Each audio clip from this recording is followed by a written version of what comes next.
معزز سامعین کرام، السلام علیکم ورحمۃ اللہ وبرکاتہ۔ گزشتہ جمعہ المبارک کی نشست میں نے آپ حضرات کے سامنے یہ بات بیان کی تھی، وضاحت کی تھی کہ اولاد آدم میں صرف انبیاء کرام علیہم السلام یہ وہ ہستیاں ہیں جو مہد سے لے کر لحد تک ہر قسم کے چھوٹے ہوں بڑے ہوں ہر قسم کے گناہوں سے خطاؤں سے پاک اور معصوم ہیں۔ انبیاء کے بعد جو اصحاب ہیں اور وہ اصحاب جو اصحاب رسول اللہ صلی اللہ علیہ وسلم ہیں وہ گناہوں سے معصوم تو نہیں ہیں لیکن محفوظ ضرور ہے۔ اگر کبھی ان سے کوئی غلطی کوئی خطا ہو بھی جاتی ہے، کوئی قصور ہو بھی جاتا ہے تو انہوں نے اس کے اوپر ندامت اور پشیمانی کا اظہار کیا تو اللہ رب العزت نے ان کو فوراً ہی معاف فرما دیا۔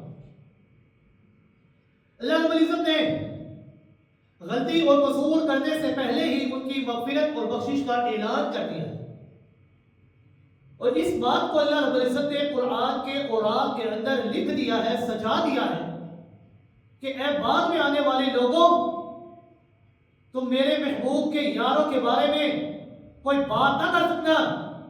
میں اللہ نے تمہارے آنے سے پہلے ہی وہ کتاب جو تمہاری ہدایت کے لیے میں اللہ نے نازل کی تھی اس کتاب کے اندر ہی میں نے لکھ دیا ہے، سجا دیا ہے، لَهُمْ مَغْفِرَةٌ وَرِزْقٌ کریم، کہ میں اللہ نے ان کی مغفرت، ان کی بخشش اور اعلیٰ ترین رزق کا میں اللہ نے ان سے وعدہ کر دیا۔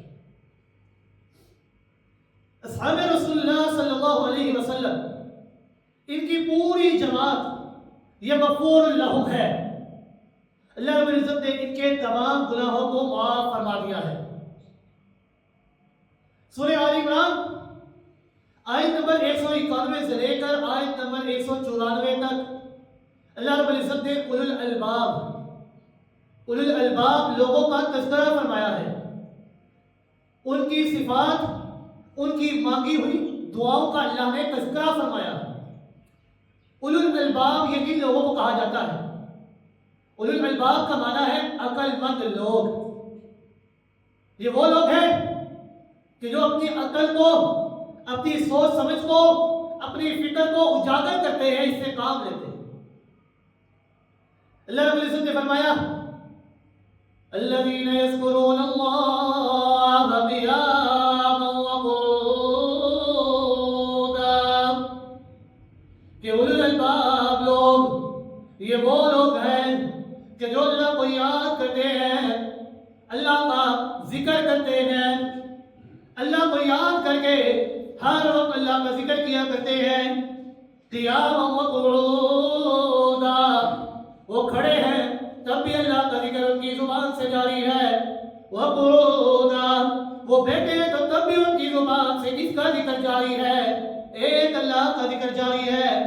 وقعودا وعلی جنوبہم، اگر وہ لیٹے ہوئے ہیں تو تب بھی ان کی زبانوں سے ایک اللہ کا ذکر جاری ہے، ایک اللہ کی صفات کا تذکرہ جاری ہے، ایک اللہ کو یاد کر رہے ہیں، ایک اللہ کے نام کی تسبیحات کو اپنی زبانوں سے جاری رکھے ہوئے ہیں۔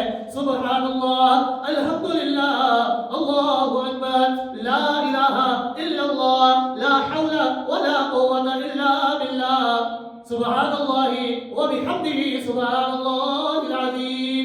یہ سارے کے سارے کلمات اولو الالباب لوگوں کی زبانوں کے اوپر جاری ہے، ہر لمحہ ہر لحظہ وہ اللہ کو یاد کیا کرتے ہیں، وہ اللہ کی یاد سے کبھی غافل نہیں ہوتے۔ آیت نمبر 195 میں اللہ رب العزت نے ان کی دعا کی قبولیت کا ذکر کرتے ہوئے ارشاد فرمایا انی لا اضیع عمل عامل منکم من ذکر او انثی، کہ رب کائنات نے فرمایا کہ میں ضائع نہیں کرتا، کیا میں ضائع نہیں کرتا، کیا ضائع نہیں کرتا، عمل عامل منکم، تم میں سے جو بھی عمل کرنے والا ہو میں اللہ تمہارے اعمال کو کبھی ضائع نہیں کرتا۔ اور اللہ رب العزت نے وضاحت کرتے ہوئے ارشاد فرمایا من ذکر او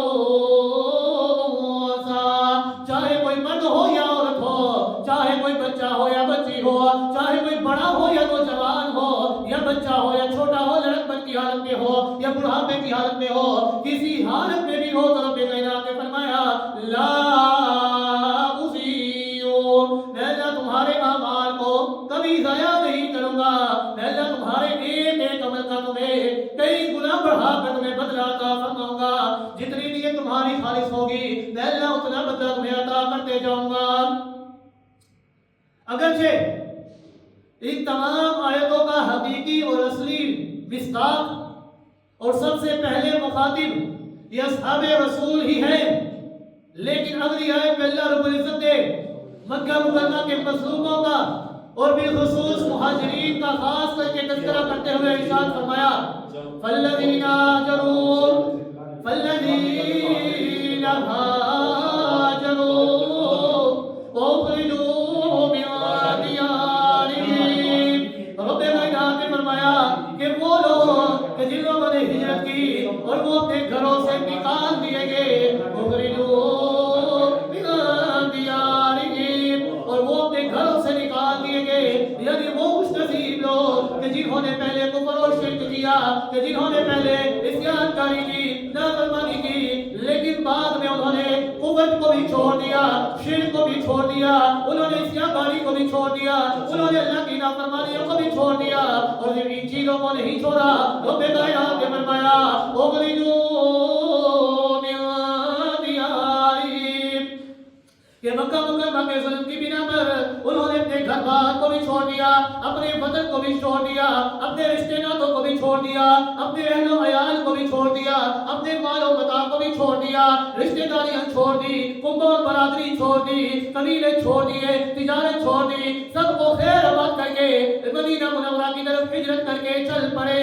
رب کائنات نے فرمایا وَأُوذُوا فِي سَبِيلِي، یہ وہ لوگ ہیں کہ جو میں اللہ کے راستے میں ستائے گئے، ان کو تکلیفیں دی گئی، ان کو آزمائشوں کے اندر ڈالا گیا، کفار مکہ نے ان کے اوپر ظلم و ستم کے پہاڑ ڈھوئے، انہیں دبتے ہوئے رنگاروں کے اوپر لٹایا گیا، مکہ کی کھردری زمین پر گھسیٹا گیا، گلے کے اندر رسیاں ڈالی گئی، ان کو تکلیفیں پہنچائی گئی، ان کی آنکھوں کے اندر لوہے کی گرم سلاخیں پھیری گئی، مکہ کے چوراہوں پر ان کے دو دو ٹکڑے کر دیے گئے، مکہ کے اندر ان کے جسموں کے اندر ان کے جسموں کی پسلیوں کو توڑ دیا گیا، انہیں مار مار کر انہیں تکلیفیں پہنچا کر بے ہوش کر دیا جاتا تھا، پتھروں کی بارش برسائی جاتی تھی، فتووں کی الغار لگائی جاتی تھی، گالیاں کسی جاتی تھی، پیاس سے تڑپایا جاتا تھا، نیزوں کے اوپر ان کو پڑویا جاتا تھا، تلواروں کی نوک کے اوپر ان کو رکھا جاتا تھا، ان کا سارا مال و متاع انہوں نے چھین لیا، بچوں سے جدا کر دیا، دکانیں لوٹ لی گئی، خون میں نہائے گئے، زخموں کے اندر تڑپائے گئے۔ رب کائنات نے فرمایا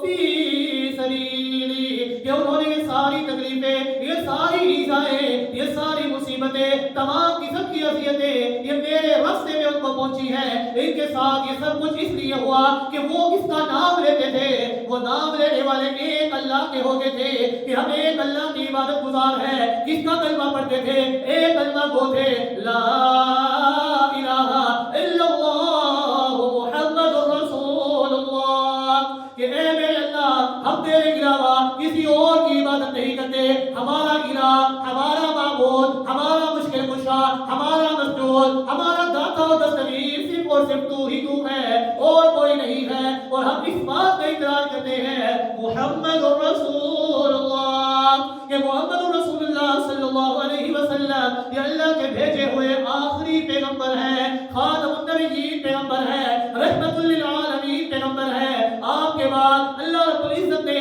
نبوت کے دروازے کو ہمیشہ ہمیشہ کے لیے بند کر دیا ہے۔ یہ ساری اذیتیں کیوں ان کو پہنچی؟ کیونکہ وہ کلمہ پڑھنے والے میں اللہ کے تھے، وہ میری محبتوں کا دم بھرنے والے تھے، وہ میری راہ کے اندر ستائے جاتے تھے، میری راہ کے اندر تڑپائے جاتے تھے۔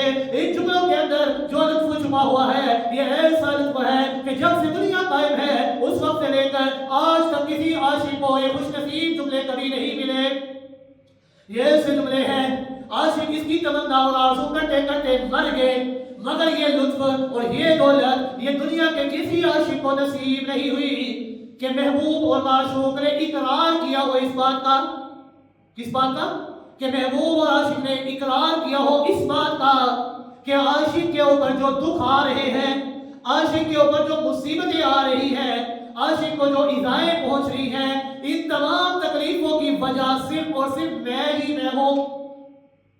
یہ اللہ رب العزت نے فرمایا وَأُوذُوا فِي سَبِيلِي، کہ یہ جو میرے محبوب کے یار ہیں، میرے محبوب کے یار ہیں، اصحاب رسول اللہ صلی اللہ علیہ وسلم ہے، ان کو جتنی بھی تکلیفیں، جتنی بھی آزمائشیں، جتنی بھی ان کو تکلیفیں پہنچی ہیں، یہ کس کی وجہ سے پہنچی ہیں؟ کیونکہ یہ کس کا نام لیتے تھے؟ ایک اللہ کا نام لیتے تھے۔ کلمہ کس کا پڑھتے تھے؟ ایک اللہ کا کلمہ پڑھتے تھے۔ سجدہ کس کا کرتے تھے؟ در در کے سجدوں سے سر کو ہٹا کر ایک اللہ کے سامنے اپنی زمین کو جھکانے والے بن کے، در در پہ جا کر اپنی جھولیوں کو پھیلانے والے، اچانک سے ایک اللہ کے سامنے جھولی پھیلانے والے بن گئے، در در پہ جا کر اپنے ہاتھوں کو پھیلا کر مانگنے والے، اچانک سے ایک اللہ کے سامنے اپنے ہاتھ پھیلا کر مانگنے والے بن گئے۔ یہ لطف اور یہ سعادت اور یہ نعمت اور یہ دولت اور بن مانگے ملی تو کس کو ملی ہے؟ یہ ملی ہے تو صرف اور صرف امام الانبیاء جناب محمد رسول اللہ صلی اللہ علیہ وسلم کے یاروں کو اور جانثاروں کو ملی ہے، اور مہاجرین کو ملی ہے، کہ ان کے محبوب اللہ رب العزت نے، اللہ جل جلالہ نے فرمایا اوذوا فی سبیلی، کہ یہ سارے لوگ میں اللہ کی راہ میں ستائے گئے ہیں۔ آگے فرمایا وقاتلوا وقتلوا، صرف ستائے نہیں گئے، صرف آنکھوں میں گرم سلاخیں نہیں گھسائی گئی، تپتے ہوئے گاروں کے اوپر سے لٹایا نہیں گیا۔ وقاتلوا وقتلوا، ہجرت کر کے اور وطن سے بے وطن ہو کر وہ مظلوم مدینہ منورہ کے اندر آ گئے تو یہاں پر بھی ان کو چین کا سانس نہیں لینے دیا گیا، ان کو سکھ کا سانس نصیب نہیں ہوا۔ مشرکین مکہ نے چڑھائی کر کے ان کے اوپر چڑھ دوڑے، تو یہ وہ لوگ تھے کہ جو اللہ کے راستے میں لڑے اور شہادت جیسا عظیم مرتبہ ان کو حاصل ہوا۔ وقاتلوا وقتلوا، لڑے اور مردانہ مار لڑے اور اللہ کے راستے میں لڑتے لڑتے شہید ہو گئے، لیکن میدان جنگ میں انہوں نے پیٹھ نہیں پھیری، اللہ کے کلمے کو انہوں نے نیچے نہیں آنے دیا، بلکہ اللہ کے کلمے کی، دین کی بلندی کی خاطر انہوں نے اپنی جانوں کو بھی نچھاور کر دیا۔ اس لیے اللہ رب العزت نے ان کے اوپر اپنی انعامات کی بارشوں کو برسا دیا۔ انعامات بھی اللہ رب العزت نے ان کے اوپر انعامات کو نازل فرمایا۔ کیسے کیسے انعام اللہ نے عطا فرمائے؟ رب کائنات نے فرمایا 4 سپارہ سورہ آل عمران آیت نمبر 195 کے اندر لَأُكَفِّرَنَّ عَنْهُمْ سَيِّئَاتِهِمْ وَلَأُدْخِلَنَّهُمْ جَنَّاتٍ تَجْرِي مِنْ تَحْتِهَا الْأَنْهَارُ ثَوَابًا مِنْ عِنْدِ اللَّهِ۔ رب کائنات نے فرمایا کہ میں ضرور بضرور ان کی برائیوں کو ان سے دور کروں گا۔ لَأُكَفِّرَنَّ عَنْهُمْ سَيِّئَاتِهِمْ، میں اللہ ان کی خطاؤں کو، ان کی غلطیوں کو ان سے دور کر دوں گا، اور اس بات میں شک نہ کرنا، رب کائنات نے اعلان کر دیا، بیان فرمایا لَأُكَفِّرَنَّ، میں اللہ ضرور بضرور ان کی برائیوں کو ان سے دور کر دوں گا، ان کو برائیوں سے جدا کر دوں گا، ان کو خطاؤں سے جدا کر دوں گا، اور صرف گناہوں سے دور نہیں کروں گا۔ رب کائنات نے فرمایا وَلَأُدْخِلَنَّهُمْ، میں اللہ انہیں یقیناً داخل کروں گا۔ کہاں پر داخل کروں گا؟ کس جگہ پر داخل کروں گا؟ رب کائنات نے فرمایا جنات، میں اللہ ان کو ایسے باغات کے اندر داخل کروں گا، ایسے باغیچوں کے اندر داخل کروں گا، تجری من تحتها الانہار، کہ جن کے نیچے ہمیشہ نہری بہتی ہوگی، ہمیشہ نہر بہ رہی ہوگی، وہ نہروں کا پانی کبھی ختم نہیں ہوگا۔ شہد کی نہر ہوگی، خالص شراب کی نہر ہوگی، دودھ کی نہر ہوگی، زمزم کی پانی کی اچھی خاص پانی کی نہر ہوگی، وہ پانی کبھی ختم نہیں ہوگا۔ ثواب من عند اللہ اللہ رب العزت نے فرمایا یہ سارے کا سارا بدلہ میں اللہ ان کو عطا فرماؤں گا. کیوں بدلہ میں اللہ ان کو یہ دے رہا ہوں, یہ انعامات میں اللہ ان کو کیوں دے رہا ہوں؟ یہ ساری کی ساری نعمتیں, یہ باغات, یہ نہریں, یہ محلات, چھوٹے چھوٹے بچے پیالوں کو لے کر ان کے سامنے پھر رہے ہوں گے, بلند و بالا تختوں کے اوپر یہ بیٹھے ہوئے ہوں گے, ہر قسم کا پھل ان کے سامنے ہوگا. یہ ساری نعمتیں ان کو کیوں مل رہی ہیں؟ وجہ کیا ہے؟ وجہ یہی ہے کہ انہوں نے اس دنیا کے اندر رہتے ہوئے اللہ کے دین کی خاطر ہر چیز کی قربانی دے دی. انہوں نے اس دنیا کے اندر رہتے ہوئے اللہ کے دین کی سربلندی اور اشاعت کی خاطر ہر قسم کی قربانی دی. کبھی بھی کسی قربانی سے وہ پیچھے نہیں ہٹے, ہر قسم کی قربانی دی. جان کی قربانی کا وقت آئے, جان دینے میں آگے بڑھتے رہے ایک دوسرے سے. اولاد کی قربانی کا وقت آئے, اولاد کی قربانی دے دی. مال کی قربانی کا وقت آیا, مال کی قربانی دے دی. گھر بار چھوڑنے کا وقت آیا, گھر بار چھوڑ دیا. وطن چھوڑنے کا وقت آیا, وطن چھوڑ دیا. برادری سے قطع تعلقی کا وقت آیا, ان کو چھوڑ دیا. کیوں چھوڑ دیا؟ ایک اللہ کے دین کی سربلندی کی خاطر. تو اللہ نے بدلے میں کیا دیا؟ اس دنیا کے اندر بھی اللہ نے فتح ان کے نصیب میں لکھ دی, اور آخرت میں بھی اللہ رب العزت ان کو ایسے باغات عطا فرمائیں گے, ایسے محلات عطا فرمائیں گے کہ جس کی ایک اینٹ اگر سونے کی ہے تو دوسری اینٹ چاندی کی ہوگی. اور ان دونوں اینٹوں کو ملانے کے لیے جو گاڑا استعمال کیا جاتا ہے وہ گاڑا بھی کوئی عام گاڑا نہیں بلکہ خالص مستوری کا ہوگا. ثواب من عند اللہ, یہ اللہ کی طرف سے بدلہ ہے. اس دنیا کے اندر اگر کوئی انسان کسی کے ساتھ بھلائی کرے تو وہ بدلے میں کیا دے گا؟ جتنا آپ نے اس کے ساتھ اچھا سلوک کیا وہ اتنا ہی کرے گا. لیکن اللہ کی ذات یہ وہ ذات ہے کہ اگر کوئی انسان ایک نیکی کرتا ہے نا تو اللہ اسے 10 گنا بڑھا کر بدلاتا ہے. اور رمضان کا مہینہ ہو تو اللہ تو کئی گنا بڑھا کر عطا فرماتے ہیں. رمضان کے مہینے میں اللہ رب العزت پہلے آسمان پر آ جاتے ہیں اور انسان کو کہتے ہیں ہل من مستغفر فاغفر له, ہے کوئی مجھ سے بخشش کی طلب کرنے والا, میں اللہ اسے معاف کر دوں. میں آ گیا ہوں. یہ رمضان کا برکتوں والا مہینہ ہے, یہ ایسا برکتوں والا مہینہ کہ اگر کوئی انسان اس میں نفل ادا کرے تو اللہ سنتوں کا ثواب عطا فرماتے ہیں, سنت ادا کرے تو اللہ فرضوں کا ثواب عطا فرماتے ہیں, فرض ادا کرے تو اللہ 70 فرضوں کا ثواب عطا فرما دیتے ہیں. یہ انسان کی نیت کے اوپر ڈیپینڈ کرتا ہے کہ اس کی نیت کتنی خالص ہے. اس لیے آپ صلی اللہ علیہ وسلم کا بہت ہی مختصر سا اور بہت ہی اعلیٰ فرمان ہے, انما الاعمال بالنیات. تمام اعمال کا دار و مدار کس کے اوپر ہے؟ نیتوں کے اوپر ہے. جتنی نیت تمہاری خالص ہوگی اللہ تمہیں اتنا ہی بدلہ عطا فرمائے. تم اس دنیا کے اندر رہتے ہوئے لوگوں سے بدلے کی طلب کی خواہش نہ رکھو کہ میں نے اس کے ساتھ اچھا سلوک کیا لیکن اس نے میرے ساتھ یہ برتاؤ کیا. نہیں, تم اپنی نیت خالص رکھو, اچھا برتاؤ کرو اور اللہ کے اوپر چھوڑ دو, کیونکہ اللہ تو نیتوں کو جاننے والا ہے نا. اللہ تمہیں اس کا بدلہ عطا فرمائیں گے. لوگوں سے بدلے کی امید نہ رکھو. بدلے کی طلب رکھنی ہے تو ایک اللہ سے رکھو اور اپنی نیت کو خالص رکھو اور اللہ سے ایسا امید رکھتے ہوئے جو نیک کام آتا ہے کرو.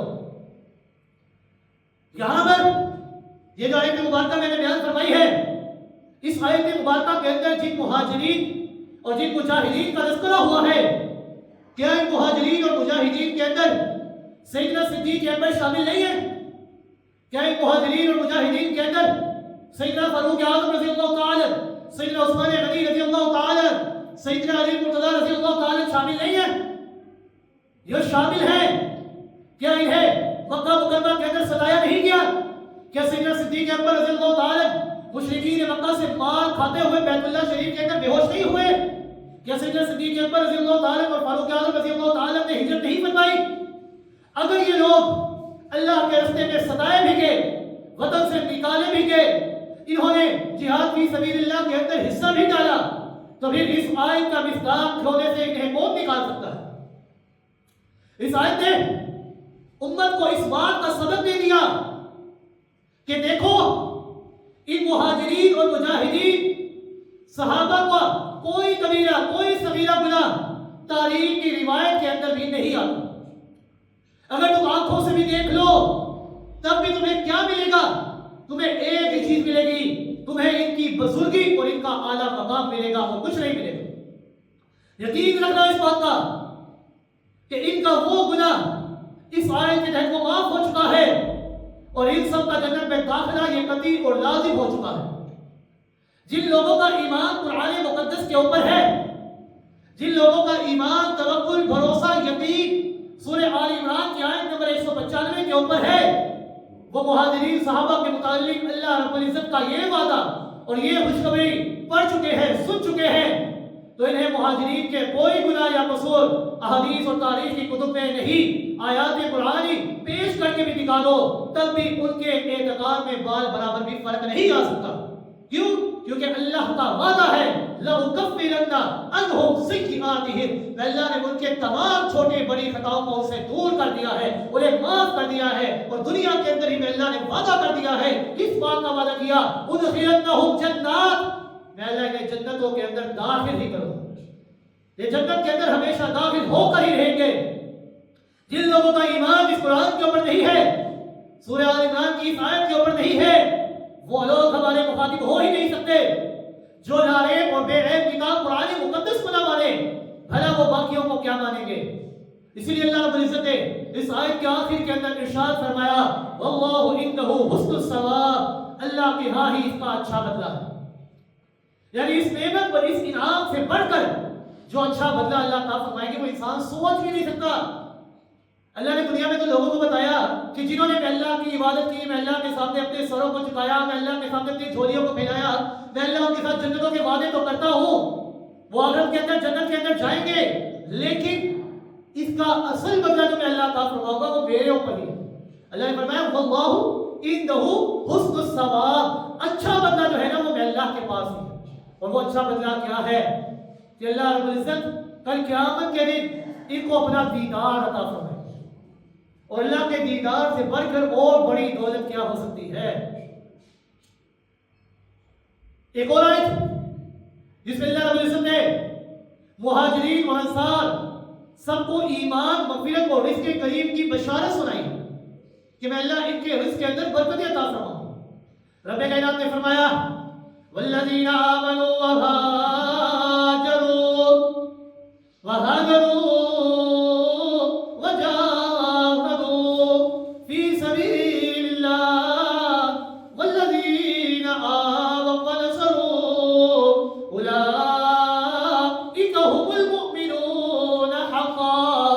لهم مغفرة ورزق کریم۔ رب کائنات نے فرمایا والذین آمنوا، اور وہ لوگ جو ایمان لے کر آئے، وہاجروا، اور جنہوں نے ہجرت کی، اللہ کے دین کی خاطر ہجرت کی، دین اسلام کی سربلندی کی خاطر انہوں نے ہجرت کی، وجاہدوا فی سبیل اللہ، اور اللہ کے راستے میں انہوں نے جہاد کیا، اللہ کے دین کی سربلندی کی خاطر انہوں نے جہاد کیا۔ والذین آووا ونصروا، اور جن لوگوں نے انہیں ٹھکانہ دیا، یعنی وہ انصار مدینہ کہ جنہوں نے مہاجرین کو جو مکہ سے ہجرت کر کے آئے تھے، جو بے یار و مددگار تھے، جن کے پاس نہ کوئی گھر تھا، نہ کوئی کھانے پینے کا سامان تھا، کوئی چیز نہیں تھی، والذین آووا ونصروا، ان کو انصار مدینہ نے ان کو ٹھکانہ دیا، ان کی مدد کی، ان کا ساتھ دیا، اپنے گھروں کے اندر جگہ دی، اپنی زمینوں کے اندر ان کو حصے دار بنایا۔ اولئک هم المؤمنون حقا، رب کائنات نے فرمایا یہی وہ مومن ہے جو حق کے اوپر قائم ہے، حقا کہ جو سچ کے اوپر قائم ہے، یہی سچے اور پکے مومن ہیں۔ اور ایسے مومنوں کے متعلق رب کائنات نے کیا فرمایا؟ رب کائنات نے آیت کے اختتام میں فرمایا لَهُمْ مَغْفِرَةٌ وَرِزْقٌ کریم، میں اللہ ان کی مغفرت کا ان سے وعدہ کرتا ہوں، اور ان کو عزتوں والی روزی بھی عطا کرنے کا ان سے وعدہ کرتا ہوں۔ اب مغفرت کا وعدہ اللہ نے کہاں پر کر لیا؟ دنیا کے اندر ہی اللہ نے ان سے وعدہ کیا کہ میں اللہ تمہارے تمام خطاؤں کو، تمہاری تمام غلطیوں کو، استعمالیوں کو معاف کر دوں۔ تو بھلا ہم کون ہوتے ہیں صحابہ کے بارے میں بات کرتے ہیں کہ انہوں نے یہ غلطی کی، ان سے یہ خطا ہوئی؟ ہماری کیا اوقات ہے کہ ہم صحابہ کے بارے میں بات کر سکیں؟ وہ ذات کہ جو ان کا بھی خالق ہے، وہ ذات جو ہمارا بھی خالق ہے، اس ذات نے جب فرما دیا لَهُمْ مَغْفِرَةٌ وَرِزْقٌ کریم، میں اللہ ان کی بخشش اور مغفرت کا ان سے وعدہ کر چکا ہوں، تو ہم کون ہوتے ہیں بات کرتے ہیں؟ اس آیت کریمہ کے اندر اللہ رب العزت نے مہاجرین کے ساتھ مدینہ کے انصار کے فضائل اور مناقب بھی بیان فرمائے ہیں کہ جنہوں نے بے وطن ہونے والے مہاجرین کو ٹھکانہ دیا اپنے گھروں کے اندر، اپنے شہر کے اندر، ہر طرح سے ان کی مدد کی، مال کے اندر، مکانوں کے اندر، زمینوں کے اندر، تجارت کے اندر، ہر چیز کے اندر انہوں نے اپنا شریک ان کو بنایا، حقیقی بھائیوں کے برابر ان کو حصہ دیا، قریبی رشتہ داروں سے بڑھ کر مہاجرین کا خیال رکھا۔ مہاجرین اور انصاری آپس میں ایک دوست بن گئے، ایک ساتھی بن گئے۔ یہی پکے اور سچے مومن ہیں۔ گویا کہ ان کے ایمان اور ان کے ایمان کی صداقت کی گواہی کون دے رہا ہے؟ ایک اللہ دے رہا ہے۔ اولئک هم المؤمنون حقا، یہی سچے اور پکے مومن ہیں۔ ان کی ایمان کی گواہی دینے کے بعد رب کائنات نے فرمایا لہم مغفرۃ، اللہ نے ان کے تمام گناہوں کو، خطاؤں کو معاف کر دیا ہے۔ کیوں؟ کیونکہ اس کائنات کے اندر، اولاد آدم کے اندر صرف انبیاء کرام علیہ السلام یہ وہ ہستیاں ہیں کہ جو ہر قسم کے چھوٹے بڑے گناہوں سے پاک اور معصوم ہیں، ان سے کبھی کوئی خطا، کبھی کوئی غلطی، کبھی کوئی گناہ نہیں ہوا۔ لیکن اصحاب رسول اللہ صلی اللہ علیہ وسلم یہ وہ ہستیاں ہیں کہ جو معصوم تو نہیں لیکن محفوظ ضرور ہے، کہ اگر ان سے کوئی غلطی، کوئی خطا ہو بھی جاتی ہے تو اللہ نے ان کی مغفرت اور بخشش کا اعلان پہلے ہی کر دیا۔ اللہ رب العزت نے فرمایا لہم مغفرۃ، میں اس دنیا کے اندر رہتے ہوئے ہی ان کی مغفرت اور بخشش کا ان سے وعدہ کرتا ہوں۔ اور صرف مغفرت کا وعدہ نہیں کیا بلکہ اللہ رب العزت نے فرمایا ورزق کریم، کہ میں اللہ رب العزت ان کو عزت والی روزی بھی مہیا کروں، عزتوں والی روزی بھی عطا کروں گا۔ اب اس روزی سے مراد یہ دنیا کا رزق بھی ہو سکتا ہے کہ جو اللہ رب العزت نے انہیں مال غنیمت کی صورت کے اندر عطا فرمایا۔ دنیا میں اس سے زیادہ اور کیا عزت ہوگی کہ انہوں نے، مہاجرین اور انصار صحابہ نے جدھر بھی رخ کیا فتوحات ان کے قدموں کو چومنے لگے۔ جس جانب میں یہ رخ کرتے کامیابیاں ان کے مقدر کے اندر لکھ دی جاتی۔ بڑے بڑے جابر، بڑے بڑے متکبر بادشاہوں کی گردنیں ان کے سامنے جھک جایا کرتی تھی۔ ایک ایک نے اپنی ذلت و خواری کا اقرار کر کے ان کے سامنے جزیہ پیش کیا کہ ہم تمہارے مقابلہ نہیں کر سکتے۔ کیوں؟ کیونکہ ان کا ساتھ دینے والا کون ہے؟ ایک اللہ کی مدد ہے۔ انہیں اس بات کا یقین ہے، توکل ہے، ان اللہ، کہ بے شک اللہ کی ذات یہ ہمارے ساتھ ہے۔ تو اس روزی سے مراد دنیا کا رزق ہو تو اس سے مراد یہی ہے کہ جس جانب انہوں نے رخ کیا اللہ نے فتوحات اور کامیابیوں کو ان کے مقدر کے اندر لکھ دیا۔ اگر آخرت کی روزی مراد ہو وہ تو ظاہر ہے کہ جنت کے باغات اور نہریں اور حوریں ان کی منتظر ہیں۔ تو آپ سے سوال کرتا ہوں کہ یہ جو آیت مبارکہ ہے، اس آیت مبارکہ کا اصل اور اولین اور حقیقی مصداق کون ہے؟ صحابہ اکرام رضوان اللہ تعالی علیہم اجمعین یہ وہ لوگ ہیں کہ جو اس آیت کا اولین اور حقیقی مصداق ہے، کہ جن کے متعلق خود اللہ رب العزت فرما رہے ہیں اولئک هم المؤمنون حقا، کہ یہی سچے اور پکے مومن ہیں۔ ان کے ایمان کے اندر ذرا برابر بھی شک و شبہ کی کوئی گنجائش نہیں ہے۔ کیوں؟ ان کے ایمان کے اندر شک و شبہ کی گنجائش کیوں نہیں ہو سکتی؟ وجہ اس کی یہ ہے کہ ان کے ایمان کا ٹیسٹ کس نے لیا؟ خود اللہ نے لیا۔ ان کے ایمان کا ٹیسٹ لینے والی ذات یہ اللہ کی ذات ہے۔ ہم امتحان لیں تو کس کا امتحان لیں گے؟ سوچ کا امتحان لیں گے کہ کتنا یہ یاد کر سکتا ہے، ہاتھوں کا امتحان لیں گے کتنی اس کی پکڑ مضبوط ہے، کتنی اس کی دوڑ مضبوط ہے۔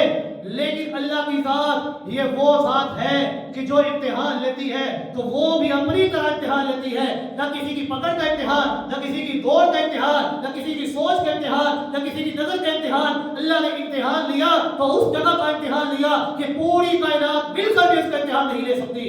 اللہ نے امتحان لیا تو دل کا امتحان لیا کہ اس دل کے اندر میں اللہ کا ڈر کتنا موجود ہے، تقویٰ کی دولت کتنی موجود ہے، میں اللہ سے امید کس قدر موجود ہے، جنت کا شوق کتنا موجود ہے، جہنم سے پناہ کس قدر موجود ہے۔ رب کائنات نے فرمایا اولئک الذین امتحن اللہ قلوبهم للتقوی، اللہ نے ان کے دلوں کا امتحان لیا کہ ان کے دلوں کے اندر یہ تقویٰ کی دولت کتنی موجود ہے، ان کے دلوں کے اندر جہنم سے پناہ کی طلب کتنی موجود ہے، ان کے دلوں کے اندر جنت کی طلب کتنی موجود ہے، ان کے دلوں کے اندر اللہ کی اطاعت، رسول اللہ صلی اللہ علیہ وسلم کی کتاب کتنی موجود ہے، ان کے دلوں کے اندر دین اسلام کی سربلندی کی خاطر ہر چیز کو قربان کر دینا، یہ جذبہ، یہ شوق، یہ جہاد ان کے دلوں کے اندر کتنا موجود ہے۔ امتحان لینے والا کوئی انسان نہیں، امتحان لینے والا کوئی فرشتہ نہیں، امتحان لینے والا کوئی ناری نہیں، امتحان لینے والا کوئی نوری نہیں، امتحان لینے والا کون؟ اکیلا اللہ۔ جب اس نے امتحان لیا تو کوئی باریک سے باریک چیز بھی چھوٹی نہیں ہے، اللہ نے امتحان لیا۔ اور یہ صحابہ کرام رضوان اللہ تعالی علیہم اجمعین، یہ وہ مقدس جماعت ہے کہ جو اللہ کے امتحان کے اندر 100% کامیاب ہوئی ہے۔ تو رب کائنات نے فرمایا لہم مغفرۃ، میں اللہ ان کے امتحان کے اندر کامیاب ہونے کا صلہ ان کو یہ عطا فرما رہا ہوں، لہم مغفرۃ، کہ دنیا کے اندر ہی میں اللہ نے ان کی بخشش اور مغفرت کا اعلان کر دیا ہے، کہ دنیا کے اندر بھی اللہ نے کامیابیوں کو ان کے قدموں کے اندر رکھ دیا ہے۔ یہ جس جانب رخ کریں گے میں اللہ فتح عطا کرتا جاؤں گا، یہ جس جانب منہ کریں گے میں اللہ کامیابیوں کو ان کے مقدر میں لکھتا جاؤں گا، یہ جس جانب منہ کریں گے میں اللہ کامیابیوں کو فوز و فلاح کو ان کے نصیب میں لکھ لوں گا۔ یہ جہاں پر جائیں گے میں اللہ فرشتوں کو نازل کروں گا ان کی مدد کے لیے۔ کیوں؟ کیونکہ ان کے دلوں کا امتحان لینے والا اللہ، اور جب وہ اس امتحان کے اندر کامیاب ہوئے تو رب کائنات نے صلہ عطا فرمایا لہم مغفرۃ ورزق کریم، میں اللہ نے ان کی بخشش اور مغفرت کا اعلان کر دیا ہے اور رزق کریم کا وعدہ کیا ہے۔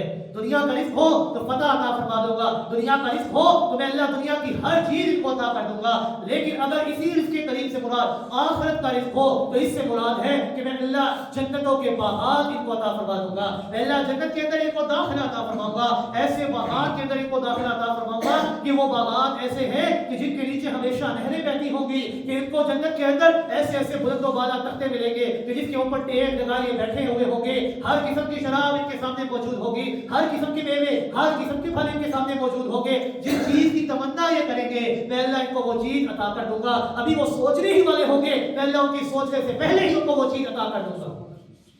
کیوں؟ کیونکہ انہوں نے اس دنیا کے اندر رہتے ہوئے اس دنیا کی زندگی کو ترجیح نہیں دیا، بلکہ انہوں نے اس دنیا کے اندر رہتے ہوئے ترجیح دیا تو آخرت کی زندگی کو ترجیح دیا۔ ان کا مقصد یہ تھا کہ ہم نے اس دنیا کے اندر رہتے ہوئے ایک اللہ کو راضی کرنا ہے، کیونکہ اللہ رب العزت نے ہمیں جو اس دنیا کے اندر بھیجا ہے نا، اس دنیا کے اندر بھیجنے کا مقصد کہ اللہ ہمیں آزما رہا ہے کہ یہ دنیا کی زندگی عارضی ہے، چند روزہ زندگی ہے، کبھی بھی ختم ہو سکتی ہے۔ کسی کی زندگی بچپن میں ختم، کسی کی زندگی پیدا ہوتے ساتھ ختم، کسی کی زندگی بڑھاپے میں ختم، کسی کی زندگی جوانی میں ختم، کہیں بھی ختم ہو سکتی ہے۔ میں اللہ تمہیں آزما رہا ہوں کہ تم اس دنیا کے اندر رہتے ہوئے آیا میں اللہ کو راضی کرتے ہو یا نہیں کرتے۔ کیوں؟ کیونکہ میں اللہ رب العزت نے جو اس دنیا کو بنایا اس کا مقصد ہی یہی تھا، وما خلقت الجن والانس الا لیعبدون، کہ انسان اور جنات کی تخلیق کی تو وجہ یہی تھی کہ تم میں اللہ کی عبادت کرو، میں اللہ کو راضی کرو۔ تو جنہوں نے اللہ کو راضی کر لیا اس دنیا کے اندر رہتے ہوئے، چند روز کی آزمائش کو برداشت کر لیا، تو کل قیامت کے دن اللہ رب العزت ایسی ایسی نعمتیں عطا فرمائیں گے کہ انسان کی سوچ بھی وہاں تک نہیں جا سکتی۔ لہذا اس دنیا کے اندر رہتے ہوئے اللہ کو راضی کرو، اللہ کے اوپر یقین رکھو۔ کیوں؟ کیونکہ اللہ کی ذات یہ وہ ذات ہے کہ جو کسی چیز کے اوپر قید نہیں ہے، جس کے ہاتھ میں قبضہ قدرت کے اندر ہر چیز ہے۔ ام الیقین کسے کہا جاتا ہے؟ ام الیقین سے مراد یہ ہے کہ جب انسان 100 طرح کی آزمائشوں کے اندر، 100 طرح کی پریشانیوں کے اندر، 100 طرح کی تکلیفوں کے اندر گھرا ہوا ہو، ہر طرف رخ کرے تو آزمائشیں ہی آزمائشیں آ رہی ہیں، تکلیفیں مصیبتیں آ رہی ہیں، ہر طرف سے مصیبتیں آزمائشیں آ رہی ہیں، لیکن اسے اس بات کا یقین ہے کہ اگر اللہ نہ چاہے تو آگ جلا نہیں سکتی، اگر اللہ نہ چاہے تو سمندر ڈبو نہیں سکتا، اگر اللہ نہ چاہے تو مچھلی کھانے کے باوجود ہضم نہیں کر سکتی، اگر اللہ نہ چاہے تو سمندر کو چیر کر اللہ رستہ نہیں بنا سکتا۔ اسے کہتے ہیں ام الیقین، کہ بھروسہ رکھو، یقین رکھو ایک اللہ کے اوپر، کیونکہ اللہ نے تمہیں پیدا کیا تو اللہ کے سامنے یہ چھوٹی چھوٹی آزمائشیں کچھ بھی نہیں ہے۔ اللہ سے تمہیں آزما رہا ہے کہ تم اس آزمائشوں کے اندر کیا کرتے ہو، اللہ کو یاد کرتے ہو یا نہیں یاد کرتے؟ تم اللہ کو یاد کرو، اللہ کے اوپر توکل کرو، اللہ کے اوپر بھروسہ کرو، تو یاد رکھنا اللہ کامیابیوں کو دنیا کے اندر بھی تمہارے قدموں میں رکھ دیں گے اور آخرت کے اندر بھی تمہیں کامیابیاں عطا فرمائیں گے۔ لہذا اس دنیا پر اللہ نے دار الامتحان بنایا ہے، یہ چند روزہ زندگی ہے، اس کی خاطر دار البقاء کو کبھی بھی برباد نہ کرنا۔ اللہ رب العزت سے دعا ہے کہ اللہ رب العزت ہمیں عمل کرنے کی توفیق عطا فرمائے۔ وما علینا الا البلاغ المبین۔